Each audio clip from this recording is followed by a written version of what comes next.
Kabanata 441. Nakatingin sa kanila, maaaring mahulaan ni Maisie kung ano ang nangyari pero hindi siya nagtanong ng kahit na ano. Nilinggan siya ni Erwin, ipinatong ang kamay sa kanyang mga balikat, at sinabing, may kailangan pa kaming asikasuhin ni Kan, kaya Z, pwede ka na munang bumalik. Tumanggaw si Maisie at nakita silang paalis. Kasabay nito, si Cherry ay sumugod sa kanya at sinabi habang humihingal ng malakas, Mrs. Goldman, nandito ka pala. Akala ko may pinuntahan ka. Anong problema? Nagtagal si Cherry ng ilang segundo para pakalmayan ang sarili bago mabilis na sinabi, hindi maganda ang kalagayan ni Mr. Goldman ngayon, at gustong kang makita ka ni Elder Master Goldman. Mabilis na sinundan ni Maisie si Cherry sa kwarto. Sa loob ng silid, maliban kina Quincy at Titus, hindi niya kilala ang iba pang mga tao. Naisip niya na dapat silang mga miyembro ng night banquet. Nakahiga si Nolan sa kama. Mapatla ang kanyang mukha, at puno ng pawis ang kanyang noo. Sinusuri ng isang espesyalistang kinuha si Titus ang temperatura ng kanyang katawan. Matapos makuha ang temperatura ng kanyang katawan, lumingon siya at tinanong si Quincy, kailan nagsimulang magkaroon ng mababang lagnat si Mr. Goldman. Napatulala, sumagot si Quincy, nang bumalik si Mr. Goldman ngayong umaga ay mukhang masama na ang pakiramdam niya. Natigilan si Maisie, ngayong umaga. Hindi kaya nagkaroon siya ng mababang lagnat kagabi. Lumingon si Titus at tinitigan si Maisie. Si Nolan ay nasa iyong lugar kagabi. Paano mo siya inalagaan? Bakit hindi mo napansin na may mababang lagnat siya? Bahagyang nanginginig ang mga labi ni Maisie, at hindi niya alam kung ano ang sasabihin. Siya ang humiling kay Nolan na manatili sa kanya kagabi. Hindi siya nang ahas na lumapit sa kanya dahil may mga sugat ito sa katawan. At saka, hindi pa niya sinabi sa kanya na hindi maganda ang pakiramdam niya pagkagising niya kaninang umaga. Napalingon ang iba sa mga lalaki at tumingin sa kanya. Maaari nilang hulaan kung sino siya, ngunit interesado sila sa kanya dahil ito ang unang pagkakataon na nakilala nila siya. Napasinghap si Titus pagkatapos niyang marinig ang sinabi nito, walang tahimik na araw si Nolan simula nang makipagrelasyon siya sa iyo. Maya o sa susunod, mapapatay siya dahil sa iyo. Naging tensyonado ang paligid ng kwarto. Nag-iba ang tingin ng grupo ng mga lalaki kay Maisie nang marinig nila ang sinabi ni Titus. Para sa kanila, si Nolan ang kahalili ng night banquet, at bilang asawa niya, hindi siya dapat masyadong mahina. Matapos dumating si Nolan sa Staslow, nabaril siya, at ngayon ay nagkasakit siya. Nakasama niya si Maisie kagabi, at si Titus ay nagtanim ng sama ng loob kay Maisie matapos barilin si Nolan. Sa makatuwid, itinulak niya ang lahat ng sisihin sa kanya ngayon. Nasuffocate si Maisie at nahirapang huminga sa sinabi ni Titus. Para sa kanya ay ginawa niya itong kontrabida sa lahat dahil kamag-anak ito ng pamilya De Arma. Pinainom ng espesyalista si Nolan ng gamot, at pagkatapos ay lumabas siya para kausapin si Titus. Nanatili si Maisie sa kwarto at nakatayo sa tabi ng bintana. Tumingin siya kay Nolan na ang mukha ay namumutla dahil sa sakit, at nakaramdam ng pagkirot sa kanyang puso. Kasalanan niya ang lahat. Lumapit sa kanya si Cherry at umalma, Mrs. Goldman, huwag mong sisihin ang sarili mo. Hindi talaga sinasadya ni Elder Master Goldman. Masyado lang siyang galit, kaya huwag mong itatak sa puso mo lahat ng sinabi niya.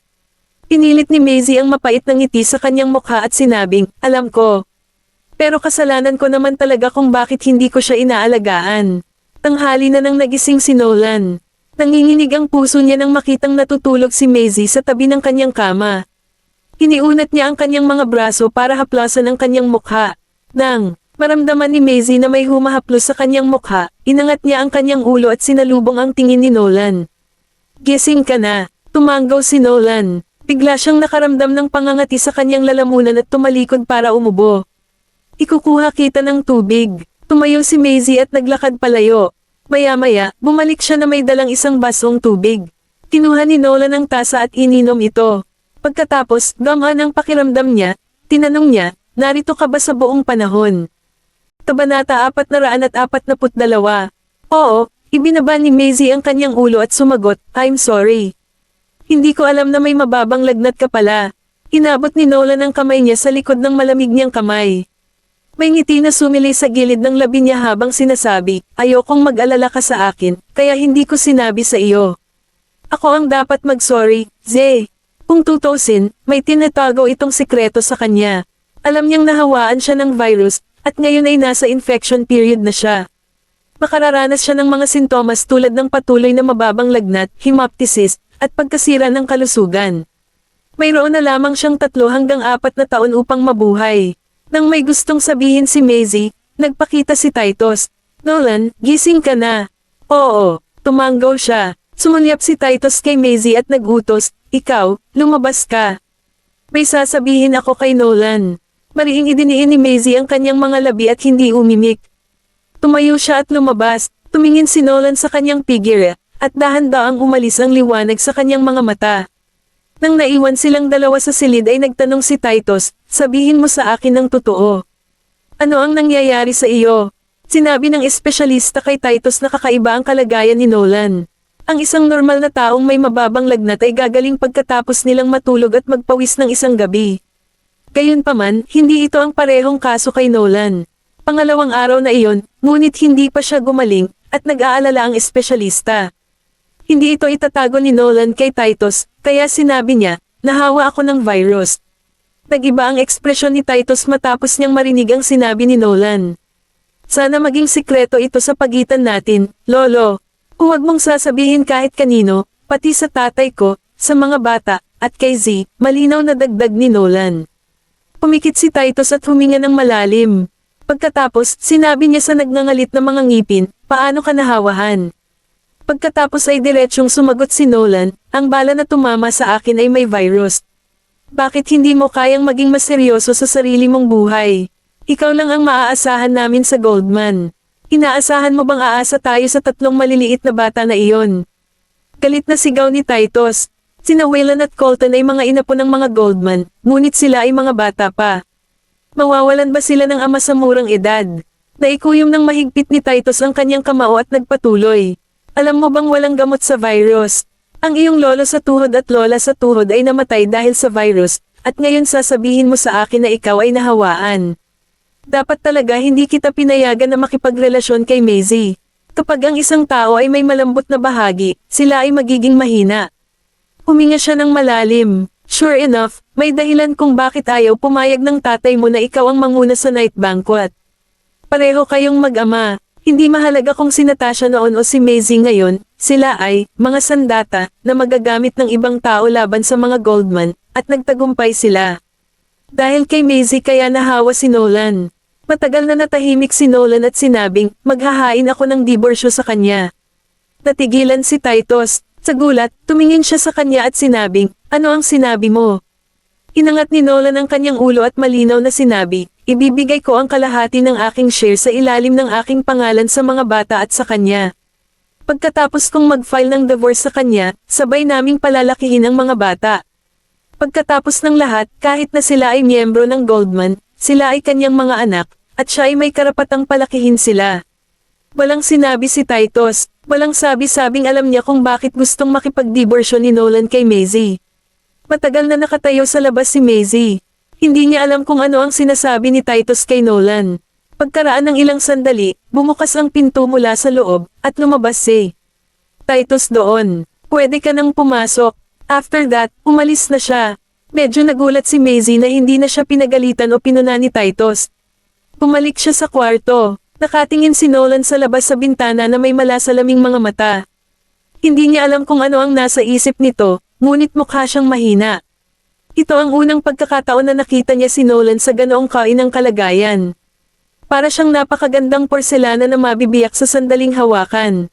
Kabanata 443. Pagkaraan ng mahabang panahon, binawi ni Nolan ang kanyang mga labi at sinabing, maghiwalay na tayo, Z.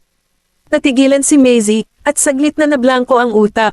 Hindi makapaniwalang tumingin kay Nolan at nauutol, ano?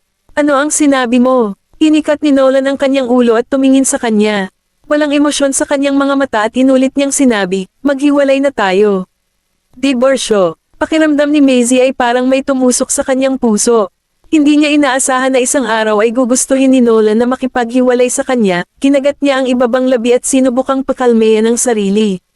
Bakit? Pwede mo ba akong bigyan ng dahilan? Nakatutok ang mga mata niya kay Nolan, sinusubukang makakuha ng mensahe mula sa mukha nito. Gayunpaman, ang kanyang maputlang mukha ay walang pakialam, at ang kanyang mga mata ay malalim na parang asul na dagat. Walang kahit katiting na pagbabago ng emosyon sa kanila. Walang dahilan. Ako lang ay pagod na sayo. Naikuyom ni Maisie ang kanyang mga kamao sa kanyang tagiliran. Pakiramdam niya ay parang may nagtutulak sa kanyang puso, at napakasakit na halos hindi na siya makahinga. Pagod na sa akin, ha? Hindi sumagot si Nolan. Nakailang hakbang si Maisie at lumapit sa kanya. Natakpan ng mahahabang pilak mata niya ang emosyon sa mga mata niya habang mahinang ngumiti. Siguro niloloko mo ako no? Dahil ba may sinabi si Lolo sa iyo? Si Lolo ang pamilya ko, at wala kang karapatang malaman ang sinabi niya sa akin. Ako ang gustong makipaghiwalay sa iyo, at wala siyang kinalaman dito. Ang kailangan mo lang gawin ay magsabi ng oo, sagot ni Nolan, malamig ang mga mata niya. Huwag kang mag-alala, pwede mo pa ring alagaan ang mga bata pagkatapos ng ating hiwalayan. At saka, ililipat ko ang kalahati ng shares ng Black Gold. Sapat na iyon para tumagal habang buhay. Nolan, hinawakan ni Maisie ang kwelyo ng kanyang kamiseta, at ang kanyang mga mata ay namumula habang ang kanyang mga kamay ay nanginginig ng husto. Ang kanyang boses ay may halong hikbi habang sinasabi niya, ano ang palagay mo sa akin? Ikaw ang nagsabi na gusto mong magpakasal, at ngayon gusto mong makipaghiwalay. Nagsisinungaling ka sa akin, tama ba? Ang pagsabi mong gusto mong makipaghiwalay, nagsisinungaling ka diba? May tinatago ka siguro sa akin. Alam mo bang nakakainis ang isang tulad mo na mahilig magtanong? Mukha ba akong nagsisinungaling kapag sinabi kong pagod na ako sa'yo? Malamig na tumikim si Nolan at walang ekspresyon na hinayla ang kamay niya. Pagkatapos niyang pagpagin ang kwelyo ng shirt niya, malamig siyang nagpatuloy. Sasabihan ko si Quincy na ihanda ang mga pamamaraan ng diborsyo kapag nakabalik na kami sa ating bansa. Makukuha mo ang lahat ng nararapat sa iyo. Umalangaw ang tunog ng sampal sa buong silid. Ang pamumula ng mukha ni Nolan na lumiliwanag at lumilinaw sa bawat segundong lumilipas ay nagpapahiwatig kung gaano siya sinampal ni Maisie. Mariin niyang ikinuyom ang kamao. Ang kirot sa kanyang pisngi ay walang halaga kumpara sa sakit sa kanyang puso.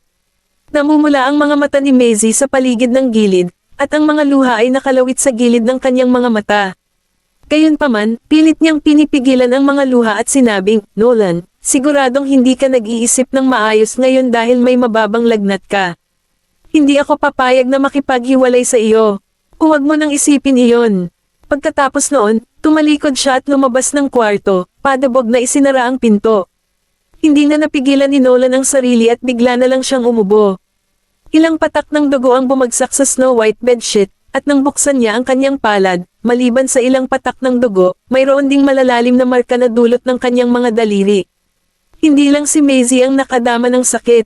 Nasasaktan din siya. Kung hindi lang dahil wala siyang ibang choice, paano niya gugustuhin na makipaghiwalay kay Maisie, pati na rin sabihin ang masasakit na salita sa harap ng mukha nito.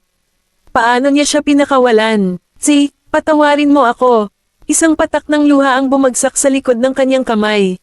Walang tulog ang gabing iyon para kay Maisie. Tumalikod siya at humiga sa kama ng matagal bago umupo. Tumingin siya sa mataong nightscape sa bintana na puno ng maraming iniisip ang puso. Hindi siya naniniwala na gugustuhin ni Nolan na makipagdiborsyo sa kanya, at sigurado siyang may iba pang dahilan.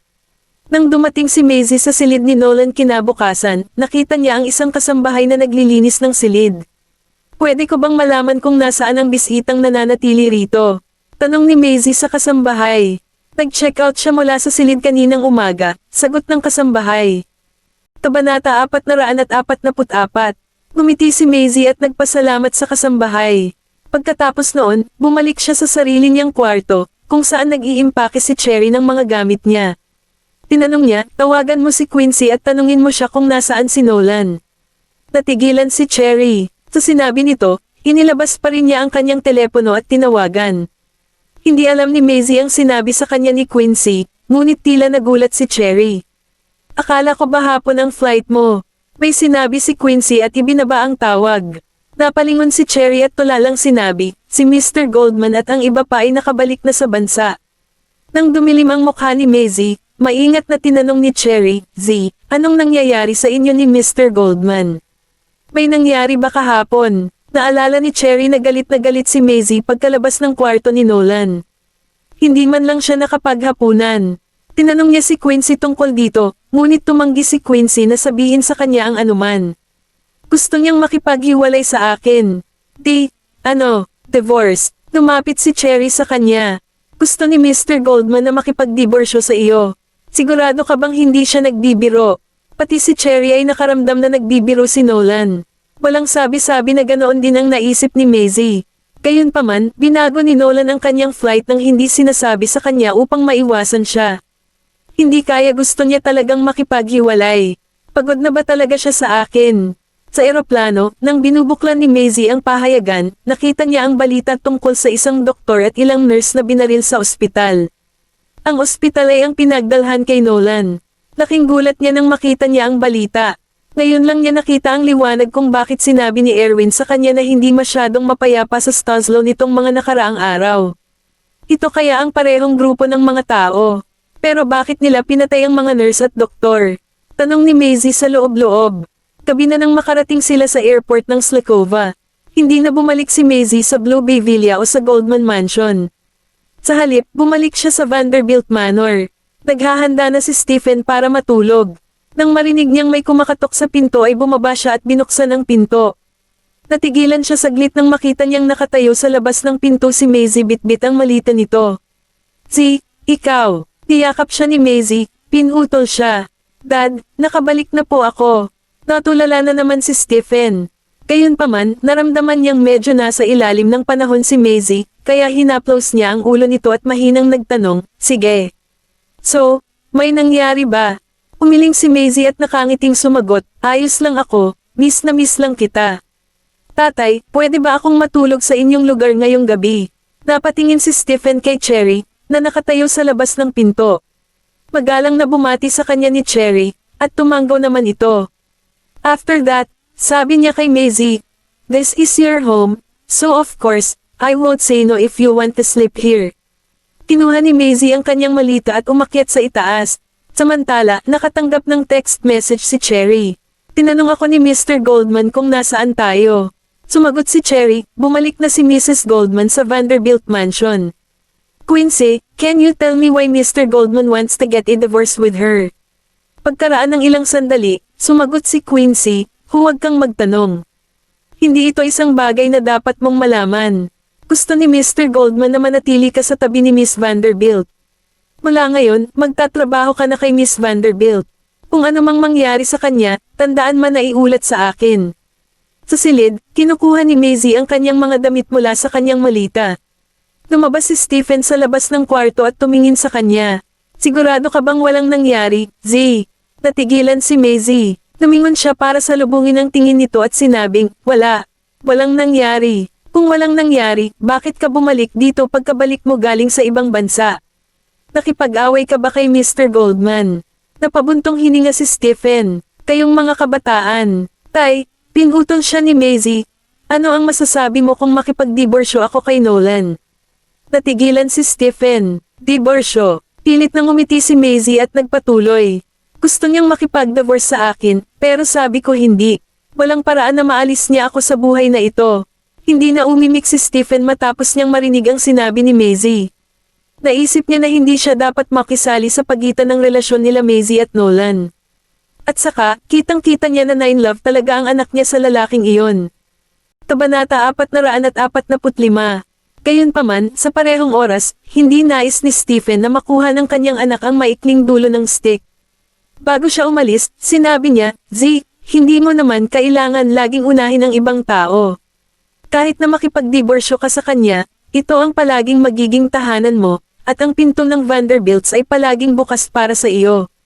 Natigilan si Maisie. Ibinaba niya ang ulo niya at ngumiti. Alam niya ang gustong sabihin ng kanyang ama. Ayaw niyang masaktan siya ng sobra, pero gusto lang niyang malaman kung bakit gustong makipaghiwalay ni Nolan. Bago niya makuha ang sagot, hindi siya madaling sumuko. Noong nakaraan, siya ang tumangging huminto sa panghahalay sa kanya, at sa pagkakataong ito na ang kanyang turn. Kinabukasan, sa Black Gold. Pagkatapos sabihin ni Cherry kay Maisie na nasa opisina si Nolan, nagbihis ng maayos si Maisie at nagtungo sa Black Gold na may dalang lunchbox.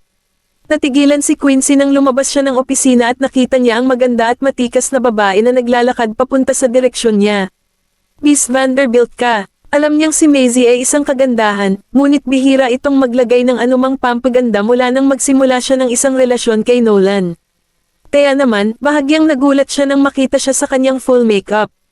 Itinuro ni Maisie ang pinto at nagtanong, pwede ba akong pumasok? Hindi alam ni Quincy kung ano ang dapat niyang sabihin. Pagkatapos ng lahat, hindi sinabi ni Nolan na hindi siya maaaring pumasok sa kanyang opisina. Gayunpaman, bago pa siya makasagot ng kahit ano, itinulak ni Maisie ang pinto at pumasok doon. Pinabasa ni Nolan ang kanyang dokumento. Hindi niya inangat ang ulo, ngunit alam niyang siya iyon dahil narinig niya ang boses nito sa labas ng pinto. Inilapag ni Maisie ang lunchbox sa mesa. Mahina niyang tinanong, paano kita matutulungan? Wala ka pang kinakain ha? Ito ang mga merienda na ginawa ko mismo. Gusto mo? Tanong ni Maisie habang binubuksan ang lunchbox. Sinulyapan niya ito at simpleng sumagot, ilagay mo muna sa gilid. May kailangan pa akong asikasuhin. Isinara ni Maisie ang lunchbox at inilagay ito sa tabi gaya ng sinabi ni Nolan sa kanya. Pagkatapos ay tinitigan niya ito ng mataman at sinabing, ayos lang. Maaari mong gawin ang iyong trabaho. Mananatili ako dito at titingnan ka. Pinuksan ni Nolan ang isang dokumento at natigilan. Gayunpaman, wala siyang sinabi. Hindi siya inistorbo ni Maisie habang siya ay nagtatrabaho. Paminsan-minsan ay nagbabrowse lang siya sa mga librong nakadisplay sa shelf sa likod niya o lumilingon sa mga dekorasyon sa opisina niya. Sa madaling salita, inilibot niya ang paningin sa buong opisina. Nang makitang wala siyang balak umalis, sumimangot si Nolan at inangat ang ulo para tingnan siya. Kung wala kang ibang gagawin, pwede ka munang umalis. Naiistorbo ba kita? Inalis ni Maisie ang kanyang tingin at sinalubong ang kanyang mga mata. Napatingin si Nolan sa kanya. Napagtanto niya na naglagay siya ng ilang pampaganda sa kanyang mukha, at siya ay mukhang kasing ganda at kaakit-akit tulad ng oras na nakita siya nito. Kahit siya ay nahihirapang tanggalin ang tingin sa kanya ngayon. Yumuko si Maisie, nakasandal ang kalahati ng kanyang katawan sa mesa habang mataman siyang tinitigan at nakangisi. Akala ko wala ka ng interes sa akin, Mr. Goldman. Hindi ko akalain na maaapektuhan pa kita. Napahigpit ang panga, kinuha ni Nolan ang dokumento, inilayo ang sarili sa kanya, at tumanggi na tingnan siya sa mga mata. Ibinaba ni Maisie ang ulo at napakagatlabi. Tumanggi siyang sumuko ng ganoon lang.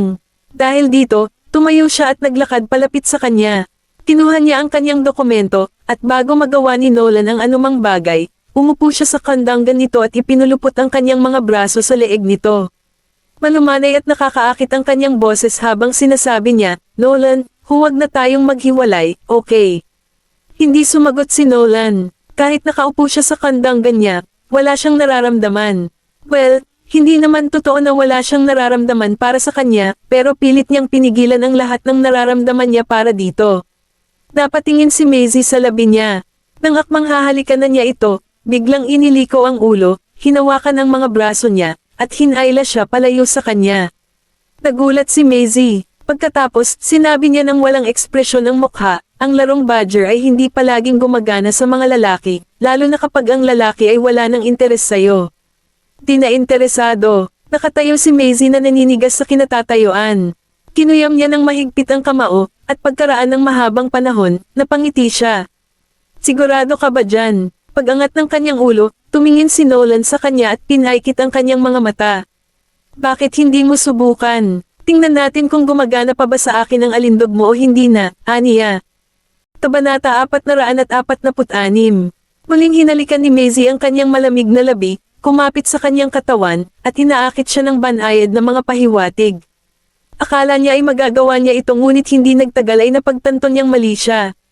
Walang pakialam si Nolan. Kung hindi dahil sa pagpipigil kung saan siya kilala at ipinagmamalaki, malamang na nawala na ang interes niya sa kanya. Dahan-daang dumistansya si Maisie sa labi nito. Nakaramdam siya ng bahagyang discomfort sa bawat paghinga niya. Dapat ko bang piliin na maniwala na talagang nainis na siya sa akin at hindi na niya ako mahal? O, ito ba ang paraan niya para pilitin akong iwan siya? Naikuyom niya ang kanyang mga kamao ng mahigpit. Nolan, paano kung sabihin kong hindi ako susuko? Nagulat si Nolan, ngunit nawala ang sorpresa sa isang iglap ng italikod niya ang kanyang ulo. Dapat umalis ka na. Humakbang si Maisie at niyakap siya. Nanigas ang katawan ni Nolan habang ang kamay na nasa himpapawid ay dahan-daang kumuyam sa isang kamao, pinipigilan ang pagnanasang yakapin siya ng mahigpit sa kanyang mga bisig. Parang magaan ang boses ni Maisie. Nolan, hindi ako naniniwala na hindi mo na ako mahal. Kahit hindi na, gagawin ko, hahanap ako ng paraan para ma-inlove ka ulit sa akin. Mabilis na nawala ang pagtataka sa mga mata ni Nolan. Bagamat hindi nabawasan ang pagmamahal nito sa kanya, kumilos pa rin siya ng walang awa. Hinailan niya si Maisie sa pagkakayakap, bumalik ka muna. Pupunta ako at susunduan kita mamayang gabi. Kailangan pa nating gampanan ang mga bahaging dapat nating gampanan sa harap ng mga bata. Napaawang ang labi ni Maisie. Bagamat nakaramdam siya ng kaunting pagkadismaya, at least, mayroon pa rin silang huling pagsasama na nag-uugnay sa kanilang dalawa, ang mga anak. Hindi niya maiwasang matawa sa sarili nang lumabas siya ng opisina. Mapapanatili lang natin itong relasyon natin, salamat sa mga bata. Nolan, seryoso ba talaga siya dito? Pagkaalis ni Maisie, pumasok si Quincy sa opisina dala ang ilang mga dokumento habang si Nolan ay humihit-hit ng sigarilyo sa harap ng bintana. May ilang upos na ng sigarilyo sa ashtray. Ito ang unang pagkakataon na nakita siya ni Quincy na naninigarilyo ng labis. Mr. Goldman, tungkol sa divorce agreement na ito, ikaw ba talaga, alam ni Quincy na ginagawa ito ni Nolan para sa kapakanan ni Maisie. Gayunpaman, bilang isang tagalabas, kahit siya ay nakikita kung gaano kahalaga si Nolan kay Maisie. Pero dahil sa sobrang pagmamalasakit niya, wala na siyang ibang magawa bukod dito. Kahit na ang mga kondisyon sa diborsyo ay idinisenyo upang pangalagaan ang kinabukasan ni Maisie dahil kalahati ng bahagi ng buong Black Gold Group ay magiging kanya ang pagmamay-ari pagkatapos nito. Sa mahina at malalim na boses, sinabi ni Nolan, ilagay mo ito sa mesa. Inilapag ni Quincy ang kasunduan sa mesa. Pagkatapos ay hinailan ni Nolan ang sigarilyo sa kanyang kamay, tumalikod, at itinapon ang abo sa dulo sa ashtray. May balita ba mula sa Stoslow? Sumagot si Quincy, nahuli na ni Elder Master Goldman ang lahat ng tauhan nila, ngunit tinalikuran na ni Daniel ang mga taong iyon. Halata namang walang gagawin si Daniel para sa mga lalaking yon. Para naman sa mga doktor at nurse na pinatay sa ospital, parang gusto nilang itago sa mundo ang virus. Kumunat ang noo ni Nolan. Ano ang tungkol sa prinsipe? Idinagdag ni Quincy, si Prince Roger ay hindi gumawa ng isang solong hakbang sa ngayon. Ito ay dapat dahil natatakot siyang magulat ang maharlikang pamilya. Si Haring Miller ay nasa kapangyarihan pa rin sa maharlikang pamilya. Mula nang mangyari ang insidenteng kinasangkutan ng pinakamatandang prinsesa noon, ang mga Miller ay lumalaban kay Prinsipe Roger, na nagnanais na palawakin ang kanyang impluwensya sa maharlikang pamilya. Kaya naman, kung malalaman ng mga Miller na may kinalaman si Prinsipe Roger sa plano, magiging mahirap para sa kanya na makaahon sa gulo na ito nang hindi nasaktan. Ano man ang mangyari, ang prinsesa at ang mga Miller ay magkakamag-anak sa pamamagitan ng dugo, at siya lamang ang prinsesa. Kaya, kahit na si Prinsipe Roger ay kamag-anak din sa mga Miller, siya ay isa lamang iligal na anak. Ang kanyang biolohikal na ina ay isa lamang kasambahay na sinubukan ang kanyang makakaya upang mahanap ang kanyang paraan sa silid ng hari at nagtagumpay. Hindi mamanahin ni Prinsipe Roger ang trono dahil sa kanyang hindi karapat-dapat na pagkakakilanlan. Si Prinsipe Roger ay namumuhay ng simple sa loob ng ilang dekada. Marami siyang tao na gagawa ng kanyang maruming gawain para sa kanya, kaya hindi na niya kailangang magpakita. Higit pa rito, kitang-kita ang layunin ng mga Kent, sinusuportahan nila si Prince Roger upang makamit ang kanilang sariling mga ninanais na layunin. Kabanata 447. Itinabi ni Nolan ang ashtray at tinapik ang mesa gamit ang kanyang mga daliri. Alam ba ito ni Hernandez? Ang tinutukoy niya ay ang nangyari kay Maisie sa Stoslow. Huminto si Quincy ng ilang segundo at pagkatapos ay sumagot, sa tingin ko dapat malaman ni Hernandez. Hindi nagtagal ay dinala si Maisie sa mga Lucas, at kahit papaano ay nahulaan niya kung bakit siya hinahanap ni Hernandez. Dinala siya ni Larissa sa study, kung saan nakatayo si Hernandez sa harap ng bintana habang nasa likod ang mga kamay. Pagkatapos ay nagtanong siya ng hindi man lang lumilingon, inatake ba kayo ni Nolan sa Stoslow? Isang matamis na ngiti ang ibinigay ni Maisie. Mukhang mabilis na naglalakbay ang iyong impormasyon. Hey, Stoslow is a territory under my watch, anyway. Ibinalita nila sa akin ang balita pagkatapos nilang matanggap ang balita. Parang hindi na makakapigil yung mga yon. Kalmadong lumingon si Hernandez, at dama po ang tingin niya kay Maisie. Tama ako, kung tutuusin. Bagamat hindi kita gagamitin para harapin ang mga Goldman mula noong kayo ni Nolan ay magkasama, ang kabilang partido ay hindi magiging kasing malambot ng puso. Humakbang si Maisie. Sir Hernandez, naisip mo na ba na baka naligaw ka tungkol sa usapin sa pagitan ng mga Goldman at ng De Arma? Ang ekspresyon ni Hernandez ay mukhang mabagsik at hindi nasisiyahan. Magpapaliwanag ka pa ba para sa mga Goldman? Alam ni Maisie na ang pagbanggit sa mga Goldman ay magdudulot ng kalungkutan kay Hernandez, ngunit noon pa man ay gusto niyang magtanong upang maiayos niya ang lahat ng detalye. Okay, then I'll ask you directly. May kinalaman ba sa iyo ang pagkidnap sa ina ni Nolan 15 years ago? Gumuso si Hernandez, hindi ba sinasabi ng mga Goldman na ako ito? Ano pa bang kailangan mong ipaliwanag ko? Natupad ni Maisie ang kanyang mga inaasahan. So hindi ikaw iyon, tama. Walang pakialam na tugon ni Hernandez, kahit hindi ako, imposibleng matapos ng ganito ang mga hinaing sa pagitan ng Goldmans at De Arma. Nanatiling tahimik si Maisie. Gaya ng inaasahan, alam niya ang nangyari 15 taon na ang nakakaraan, ngunit ayaw niyang ipaliwanag ang kanyang sarili kapag pinaghihinalaan ng mga Goldman na siya iyon. Ang lahat ng ito ay dahil lamang sa kanyang pagkamuhi sa mga Goldman, kaya walang kinalaman sa kanya ang sinasabi ng mga Goldman. Kaya kung nangyari ang insidenteng iyon o hindi, kamumuhian pa rin niya ang mga Goldman. Pero at least alam ko na ngayon na wala itong kinalaman sa De Arma. Humaba ang tingin ni Maisie at ngumiti. Natutuwa akong malaman na hindi ikaw iyon.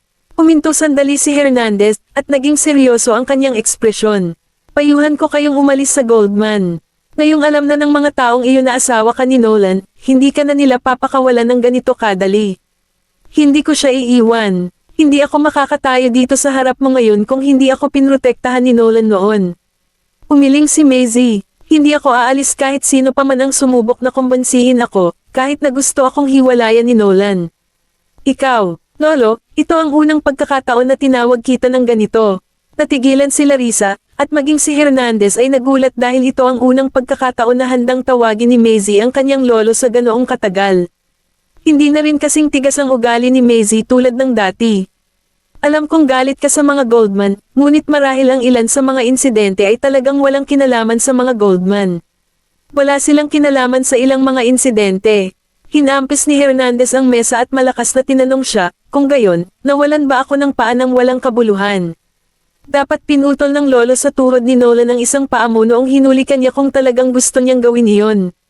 Kaya, bakit siya mag-aabala na palayain ka at pagkatapos ay gawin ito pagkatapos? Kalmadong sagot ni Maisie. Sa sinabi sa akin ni Tio Erwin, nakita ko na hindi basta-basta papatayin ng lolo ni Nolan ang mga inosenteng tao, lalo pa ang isang bata. Kumunat ang noo ni Hernandez. Sino ang nagsabi sa iyo nito? Si Nolan. Hindi, sagot ni Maisie. Si Tio Erwin. May nalalaman lang din siya.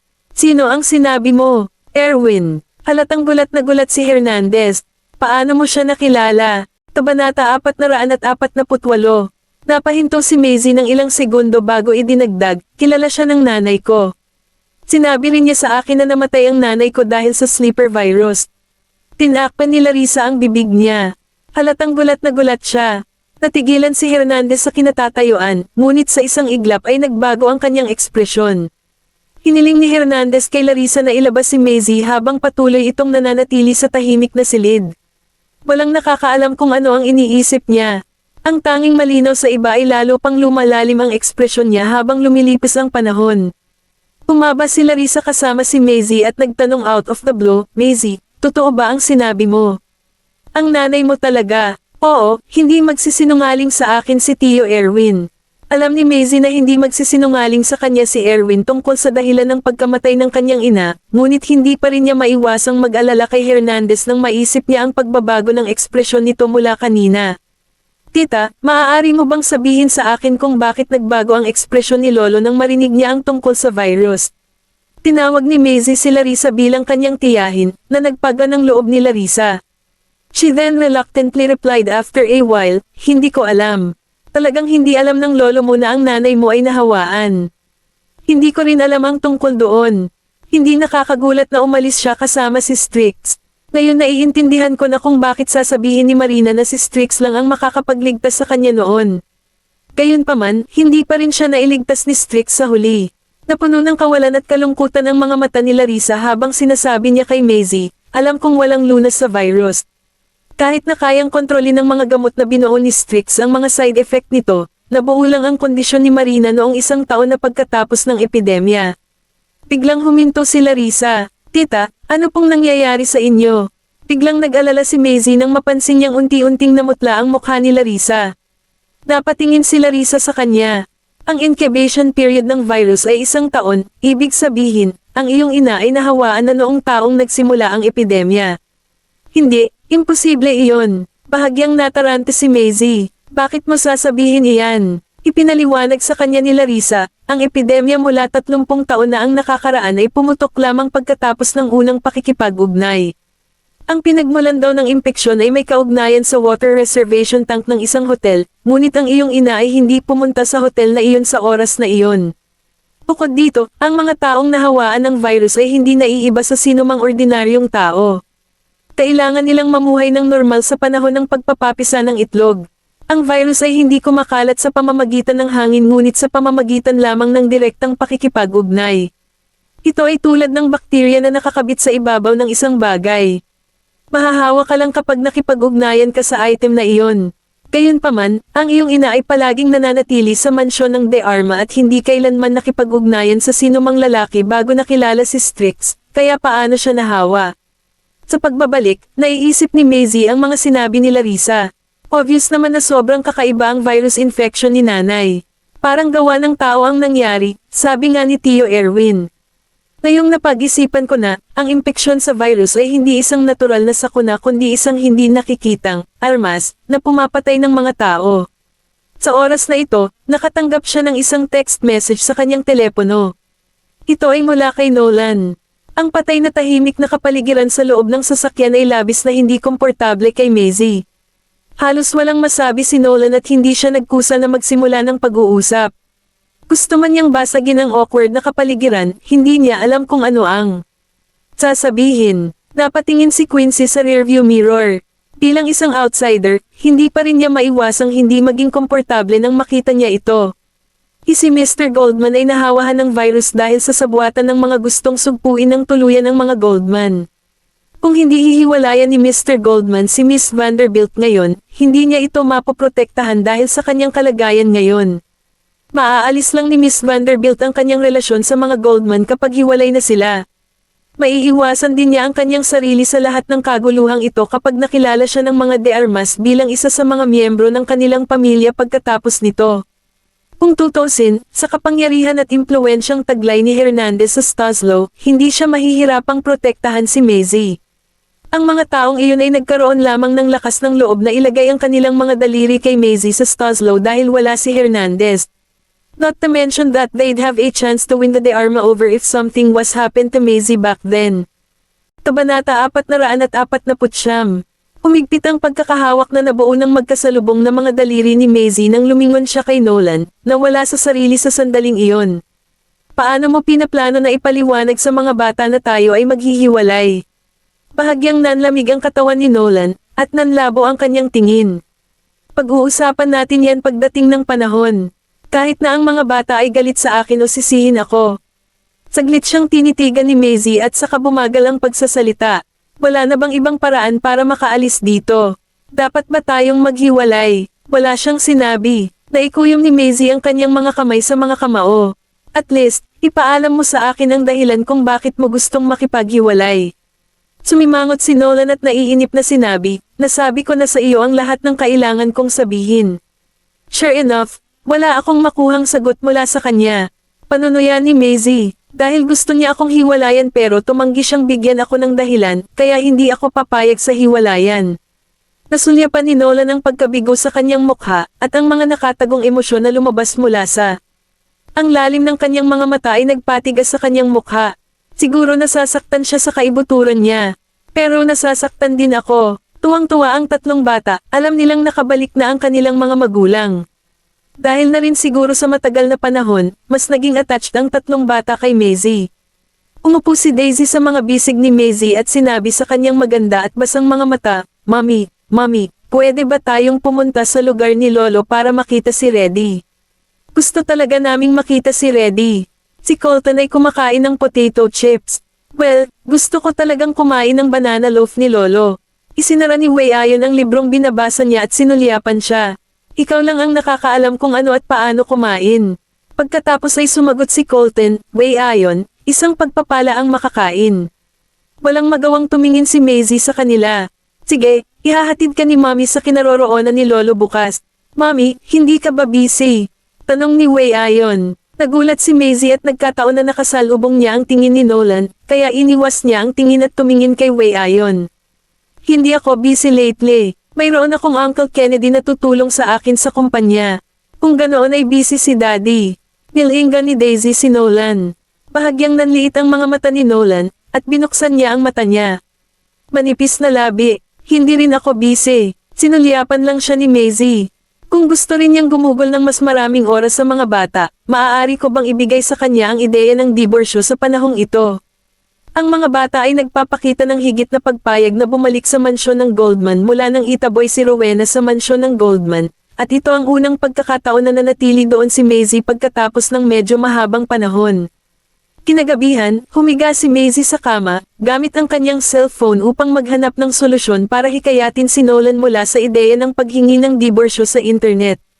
Netizen isa, kung humihingi siya ng hiwalayan, ibig sabihin hindi ka na niya mahal, kaya walang kwenta kung suyuin siya ngayon.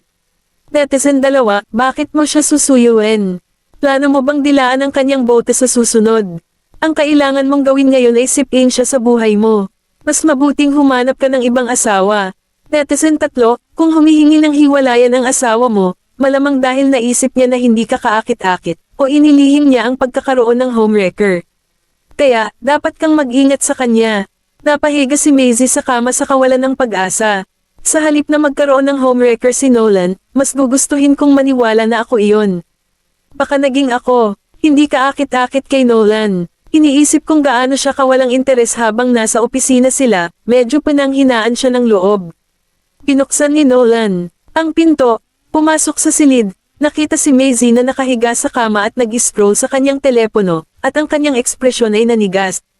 Ang sutla na pantulog na suot niya ay mukhang napakanipis, ito ay akmang-akma sa kanya at pinatingkad ang kanyang katanji tanging figure. Ang kanyang mahaba at kulot na buhok ay nakakalat sa kanyang kaliwang bahagi, habang ang kanyang kanang balikat ay natanggal sa kanyang balikat at nakasabit sa kanyang itaas na braso. Itinaas din niya ang kanyang mga guya at hinihimas-himas ang mga ito mula sa gilid hanggang sa gilid. Ramdam ni Nolan ang pag-akyat at pagkulo ng kanyang dugo dahil lang sa eksena at sa hindi sinasadyang pagkilos ng pagkakasukbit nito ng buhok sa likod ng kanyang tenga. Umiwas ng tingin si Nolan, at saka lang napagtanto ni Maisie na may nakatayo sa tabi ng kama, dahilan para ibinaba niya ang kanyang telepono sa gulat. Kailan ka pa pumasok? Hindi niya dapat nakita ito, tama ba? Hindi siya sinagot ni Nolan bagkus ay tumalikod na siya. Ako'y maliligo. Saka siya naglakad patungo sa banyo. Kabanata 450. Nagpout si Maisie, ngunit bakas sa kanyang mga mata ang isang bakas ng pagiging tulumo kapag may naisip siya. Si Nolan ay naligo ng malamig upang sugpuin ang lahat ng mga salpok, at pinagsisihan pa niya ang kanyang pag-aalinlangan. Papayag ba talaga akong hiwalayan siya habang tumatagal sa tabi ko? Hindi rin ako papayag na bumitaw, pero kailangan. Halatang gusto ni Nolan na makipagdiborsyo ngunit nakikipaglaro pa rin kay Maisie pagdating sa mga bata. Siguro ito ang pagiging makasarili niya. Ang tanging nais niya ay ganap na sakupin ang mga magagandang sandali na maaari pa niyang hawakan, at iyon lang.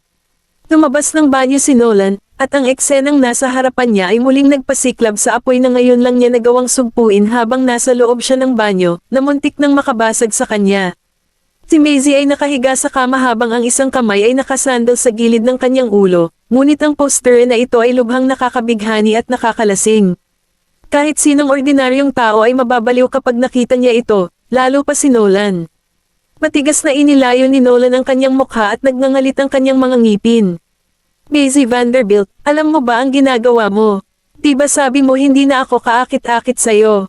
Nilero ni Maisie ang isang lock ng kanyang buhok gamit ang kanyang mga daliri habang kumikindat at nakangiti sa kanya. Kung ganoon, bakit hindi ka naglakas loob na tumingin sa akin? Lumamlam ang mga mata ni Nolan, parang madilim ang ekspresyon niya, at hininaan niya ang boses. Itigil ang walang kabuluhang pagtutol. Sa tingin ko hindi ito walang kabuluhan. Umupo si Maisie. Nolan Goldman, tingnan mo ako. Kinagat ni Nolan ang kanyang mga bagang at pinandilatan si Maisie na may bakas ng lungkot sa kanyang mga mata. Bakas sa kanyang maganda at mapang-akit na mukha ang katigasan ng ulo at ayaw. At habang siya ay nanatiling hindi kumikibo, ang isang malinaw na kamalayan na sumilay sa kanyang mga mata ay nagpainit sa kanyang paningin.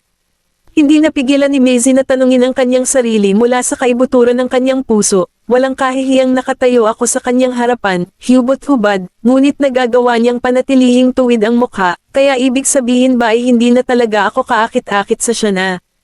O nagsawa na siya sa akin? Bahagyang nanginginig ang kamay niyang nakahawak sa pantulog, ngunit inamin niya pa rin sa huli habang nakababa ang mga mata, nakagat ang labi, at sinuot muli ang kanyang damit. Nakikitulog ako sa mga bata, sabi ni Maisie na may bakas ng pait sa kaibuturan. Tatayo na sana siya nang bigla siyang idiniin ng silhouette sa kama at mapusok na hinalikan ang mga labi niya. Natigilan si Maisie, nasasaktan siya at halos malagutan ng hininga. Nolan, tuguan ang mga mata ni Nolan, at unti-unting naging malupit ang kanyang mga kilos. Hindi ba ito ang gusto mo? Sinamon siya ng tingin ni Maisie. Kahit saan magdaan ang mga labi nito ay parang sinisindi ang apoy, na nagpapainit sa kanyang puso at nag-aapoy sa kanyang kaluluwa. At kapag nasa mood na siya at inaabangan ang susunod niyang galaw, hindi siya nakamove on. Oo, pinapahirapan siya, pero hindi niya alam na pinahihirapan din niya ang sarili niya. Sa wakas ay hinailan ni Nolan ang sarili at tumalikod sa kanya. Sa study ako matutulog. Pagkatapos ay lumabas siya ng silid ng hindi lumilingon. Nanlamig si Maisie sa kama, nakatingin sa pinto na walang awa na nakasara, at unti-unting nahulog ang kanyang puso sa bangin. Si Nolan ay humitit ng ilang sigarilyo sa pag-aaral. Siya ay hindi kailanman naging isang malaking naninigarilyo, ngunit siya ay naging mas at mas guman kamakailan. Sumilip siya sa bintana, ang kanyang mga mata ay parang madilim at malamig na parang maulap na gabi. Kinaumagahan, bumaba si Nolan. Marahil dahil hindi niya nakita ang mga bata at si Maisie, tinanong niya si Mr. Cheshire, nasaan sila? Nakangiting sagot ni Mr. Cheshire. Inilabas ng dalaga ang maliliit na bata kaninang umaga. Sinulyapan ni Nolan ang masarap na almusal na nakaayos sa mesa, at alam niyang siya ang gumawa nito. Naghanda pa siya ng almusal.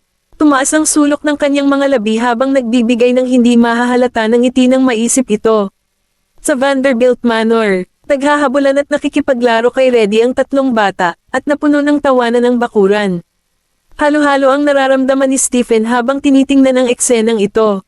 Matagal na mula noong huling pagkakataon na ganito kasigla ang Vanderbilt Manor, lalo na kapag narito ang mga bata.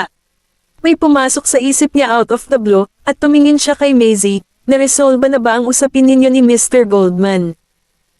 Gusto niya ba talaga ng divorce? Patayong bar.